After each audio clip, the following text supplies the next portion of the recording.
Alhamdulillahi Rabbil Alamin. Wassalatu wassalamu ala Sayyidina Muhammad wa ala alihi wa ashabihi ajma'in. Amma ba'du, faqala an-nabiy sallallahu alaihi wasallam fil hadis, arba'atum min sa'adatil mar'i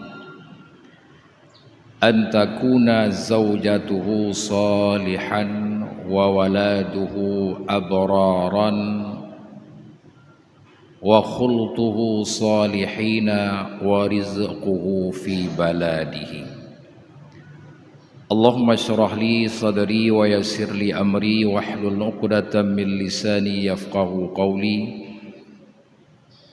Allahumma la sahla illa ma ja'altahu sahla wa anta taj'alu su'ba idza syi'ta sahla. Segenap puji bagi Allah, rahmat dan sejahtera marilah sama-sama kita doakan kepada baginda Rasul Muhammad sallallahu alaihi wasallam, kepada keluarganya, kepada para sahabatnya, kepada para tabi'in dan tabi'in dan para alim ulama.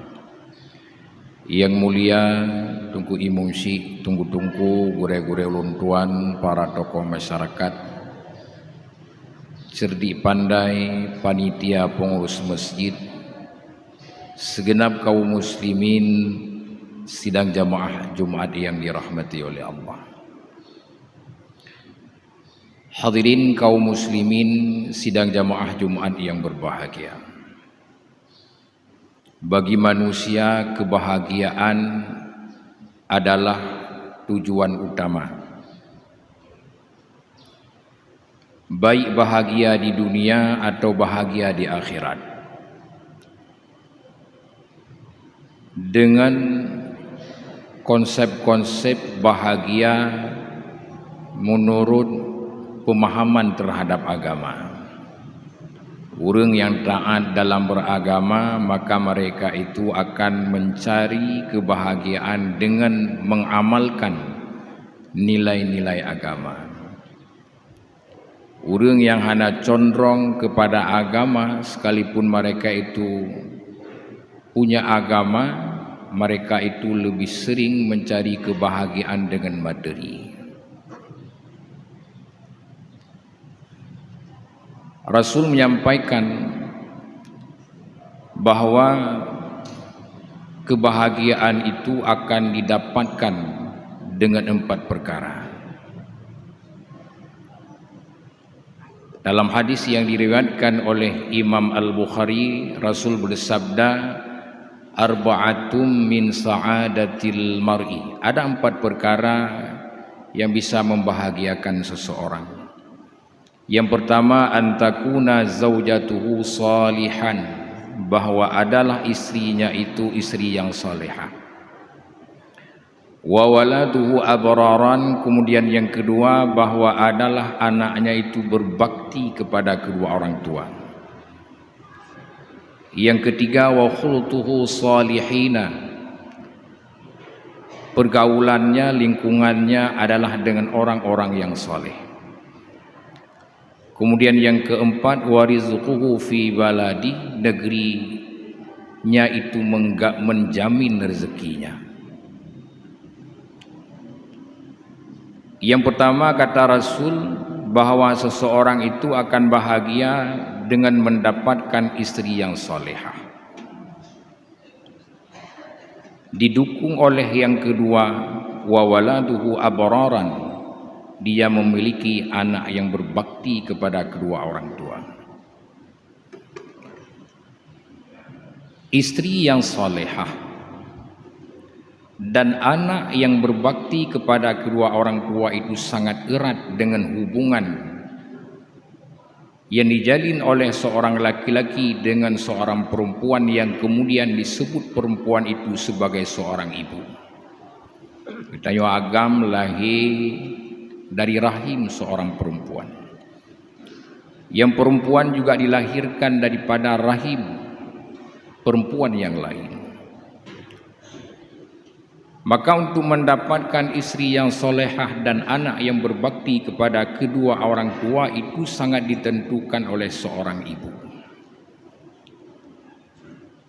Dalam satu hadis Rasul menyampaikan al-ummu madrasatul ula.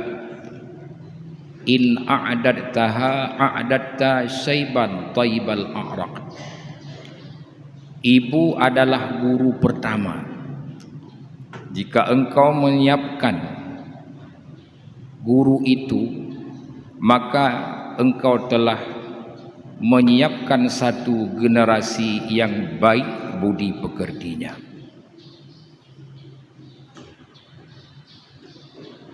Untuk melahirkan keturunan yang cerdas, yang baik, yang berakhlakul karimah sangat ditentukan oleh guru pertama.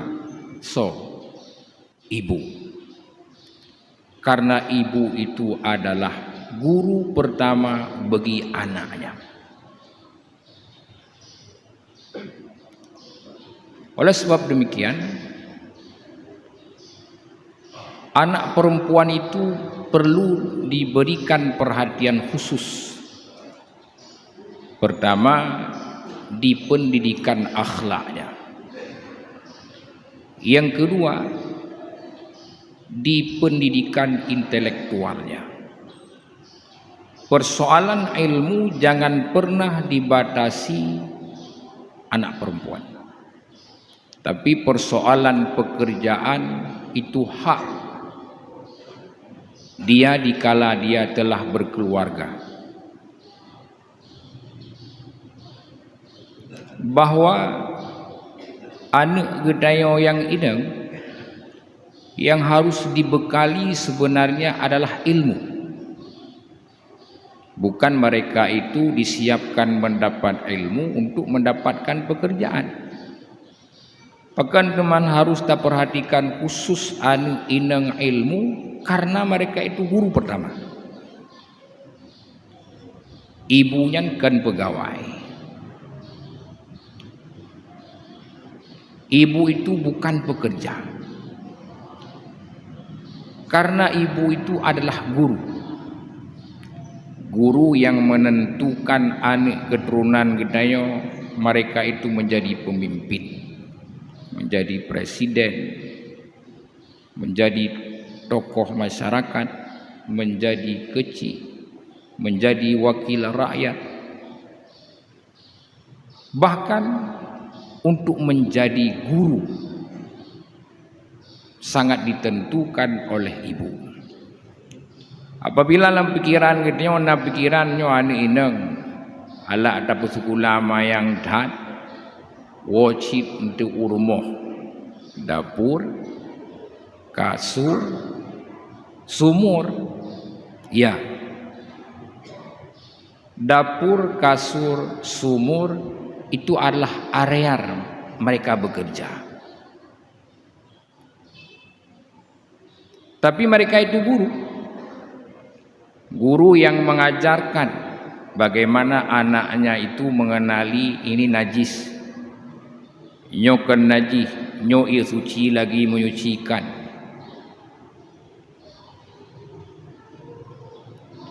Kemudian mereka mengajarkan kasih sayang, nyoget, nyohanaget.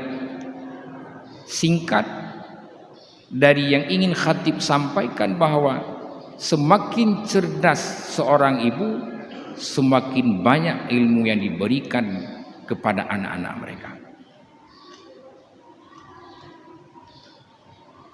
Semakin luas wawasan seorang ibu, semakin luas cakrawala yang dia buka untuk anak-anaknya. Maka oleh sebab demikian, apabila kita ingin bangsa kita yogat, lahirkan seorang perempuan yang perempuan itu akan menjadi guru bagi anak-anak yang dilahirkan oleh mereka. Kemudian yang kedua, yang ketiga, wa khultuhu salihina. Kita akan bahagia apabila berada kita di tengah-tengah orang yang saleh. Lingkungan kita lingkungan orang yang baik-baik. Anak kita bergaul dengan kawan-kawan yang akhlaknya baik. Bagaimana yang dimaksud lingkungan yang baik? orang yang baik, Rasul menjelaskan dalam hadis yang diriwayatkan oleh Ibnu Majah, man zakkarakum billahi ru'yatuhu wa zadakum fi ilmikum mantiqatuhu wa zakkarakum bil akhirati amaluhu. Lingkungan yang baik, sahabat yang baik adalah mereka yang akan mengingatkan kita kepada Allah dikala kita melihat mereka, akan bertambah ilmu kita dikala mereka itu berbicara, dan akan mengingatkan kita kepada akhirat oleh pekerjaan-pekerjaan mereka. Lingkungan yang adalah lingkungan watetakan urang yang bergaul dengan gedaya urang yang di samping rumah, masyarakat tempat dah tinggal gedaya watetakan tinggal ke akhirat. Kenapa? Karena pada mereka itu ada aura positif. Akhlak mereka itu akhlak yang baik. Bukan sebalik ini watetakan lingkungan gedanya tua ke Allah, tua gedanya kepada atas semayang, hana tingat tehnya bulan puasa, tua ke Allah. Maka apabila gedanya tadu awak gedai kupi, urang yang dua samping gedanya wadah takalan gomnya tinggal ke Allah. Begitu suara azan terdengar, dia itu bangun datang ke musalla atau ke masjid. Bukan sebaliknya. Wadah takalan tua tu ke wadah semayang. Dikala kita diajak bicara dan kita berbicara dengan mereka, akan bertambah ilmu kita. Bukan sebaliknya. Kawan kita berdialog itu selalu arahnya menceritakan kekurangan orang lain, bukan cerita yang ke motivasi dan mutamah ilmu. Dikala diajak berbincang, selalu mencari kekurangan orang, bukan memperbaiki kekurangan. Singkatnya bahawa wadah tadu sampai dalam keadaan urgo, kan ilmu yang utama, tapi dosa yang mentumpuk.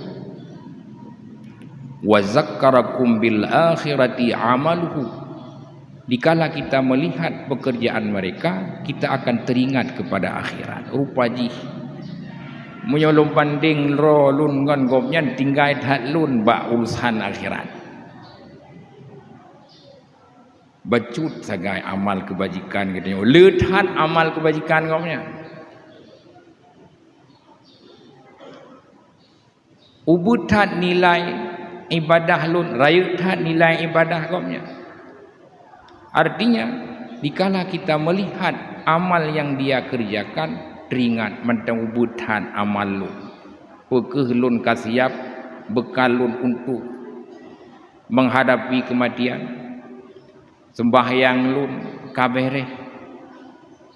Sembahyang sunat lun na berkembang.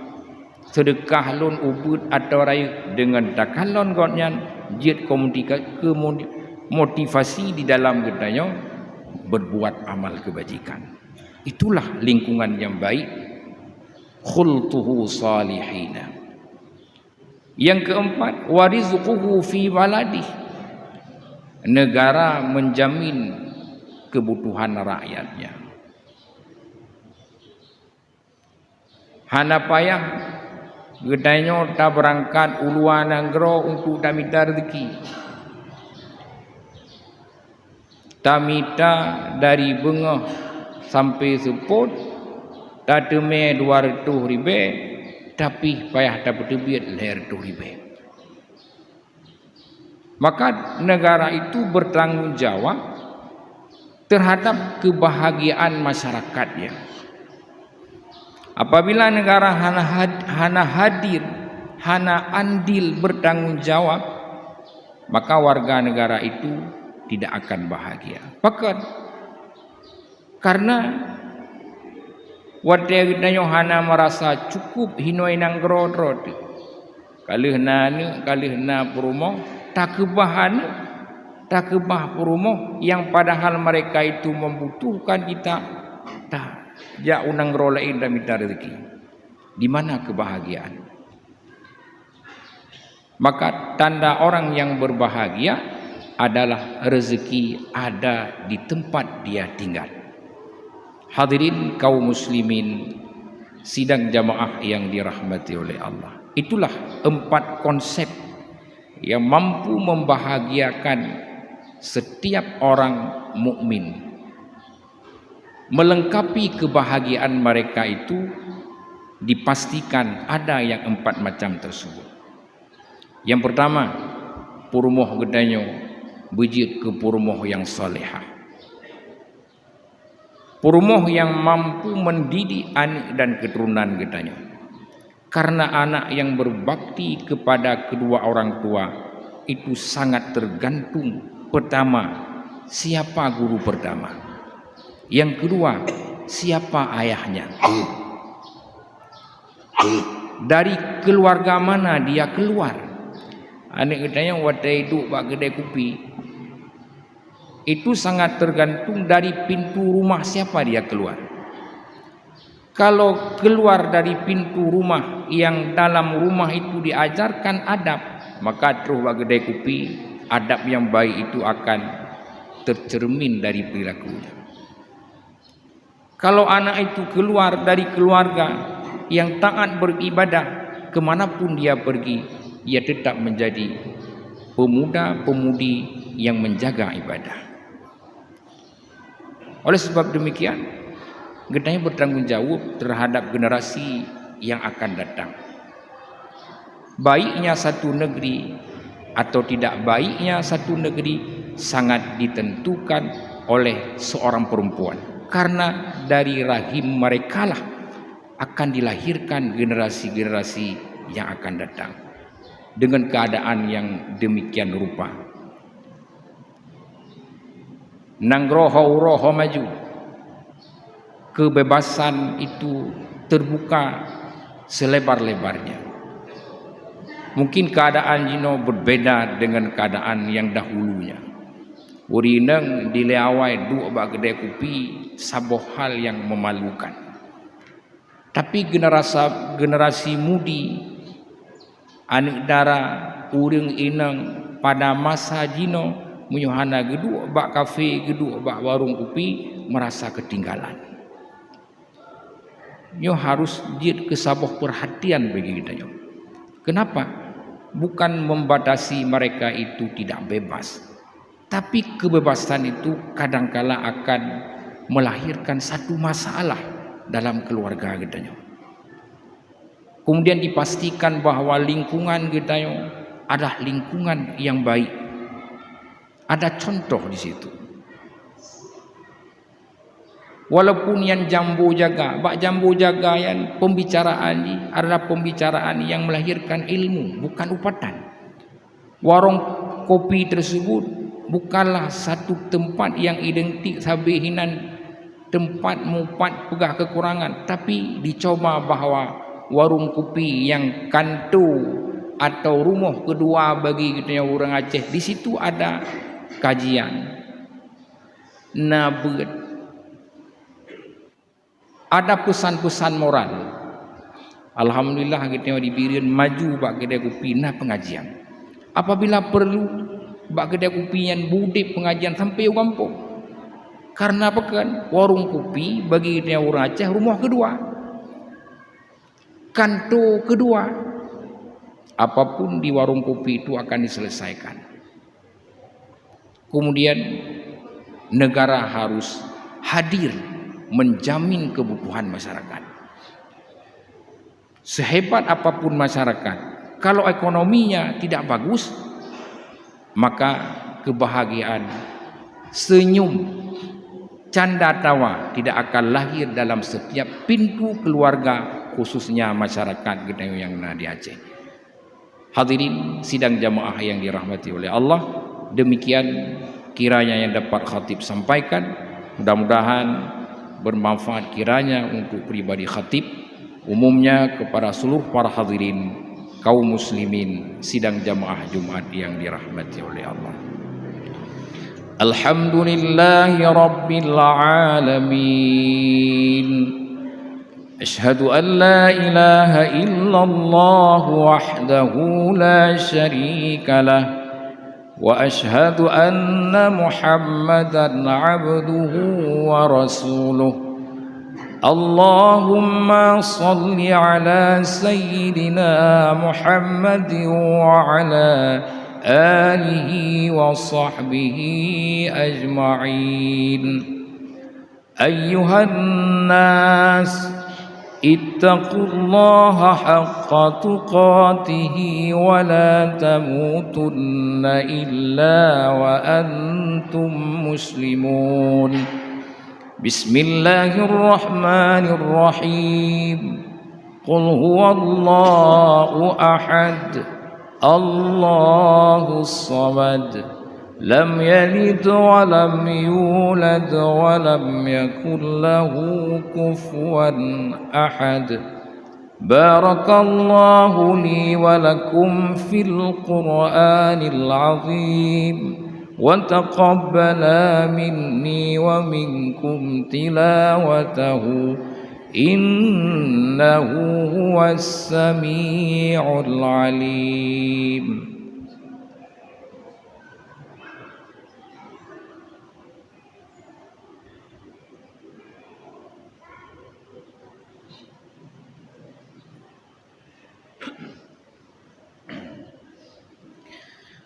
الحمد لله رب العالمين. أشهد أن لا إله إلا الله وحده لا شريك له وأشهد أن محمدا عبده ورسوله. اللهم صل على سيدنا محمد وعلى آله وصحبه أجمعين. أيها الناس اتقوا الله حق تقاته ولا تموتن إلا وأنتم مسلمون. بسم الله الرحمن الرحيم. إنا أعطيناك الكوثر فصل لربك وانحر إن شانئك هو الأبتر. اللهم اغفر للمسلمين والمسلمات والمؤمنين والمؤمنات الأحياء منهم والأموات. ربنا هب لنا من أزواجنا وذرياتنا قرة أعين واجعلنا للمتقين إماما.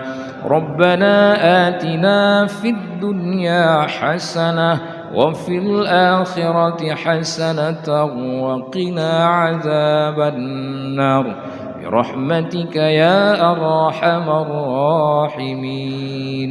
عباد الله أقيموا الصلاة.